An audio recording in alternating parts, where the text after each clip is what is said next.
Pirated SPG. Striktong patnubay at gabay ng magulang ang kailangan. Maaaring may masiselang tema, lengguwahe, karahasan, sexual, horror o droga na hindi angkop sa mga bata.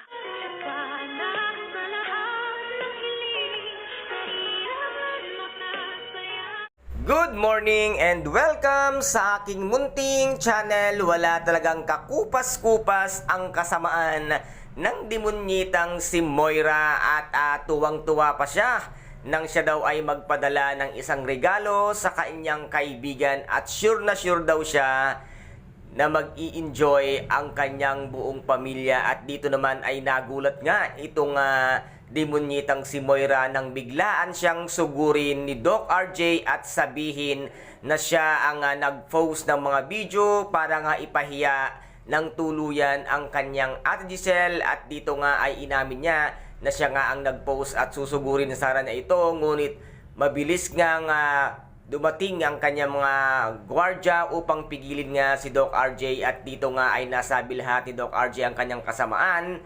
At ngayon naman ay nagmi-meeting sila sa board na nais nga nitong si demonyitang si Moira na siya ang maging CEO ng Apex Medical Hospital, ngunit pinigilan nga ito ni Doc RJ na siya ang maging CEO ng Apex Medical Hospital. At nasabi ni Doc RJ na hindi siya maaaring maging CEO ng Apex Medical Hospital kahit siya pa ang isa sa malaki ang shares sa Apex Medical Hospital, dahil nga daw hindi maaaring maging CEO ang isang katulad ng demonyitang si Moira na masama ang ugali at walang maidudulot na maganda sa mga tao sa loob nga ng Apex Medical Hospital. At dito naman ang buong akala nito ngang demonyitang si Moira ay magtatagumpay na siya at makakamit niya na ang pagiging isang CEO ng Apex Medical Hospital.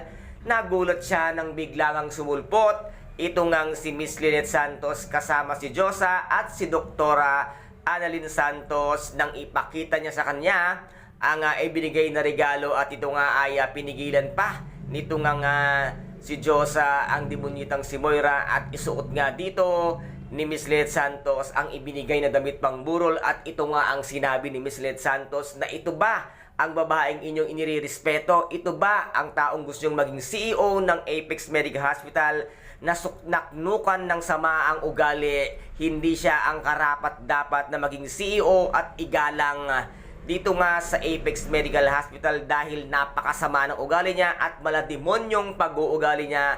Hindi nakakibo itong si Madam Chantal at natulala sa ginawa nga nitong si Miss Lynette Santos. At ngayon ay nabigla at nagulat nga ang lahat ng board sa meeting kung kaya't ang ginawa nila ay iniwan ng mga shares holder ng Apex Medical Hospital itong ang demonyitang si Moira kasama si Chantal na nakatulala at hindi makakibo.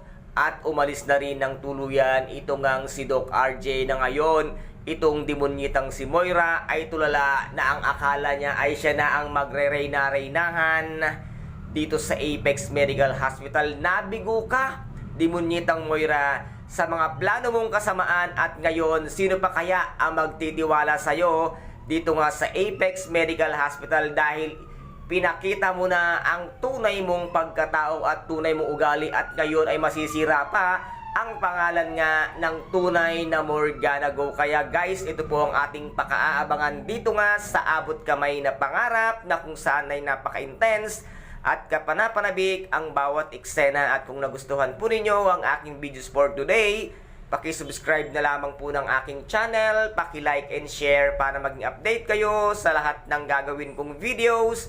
Maraming salamat po. Ingat, God bless and bye-bye!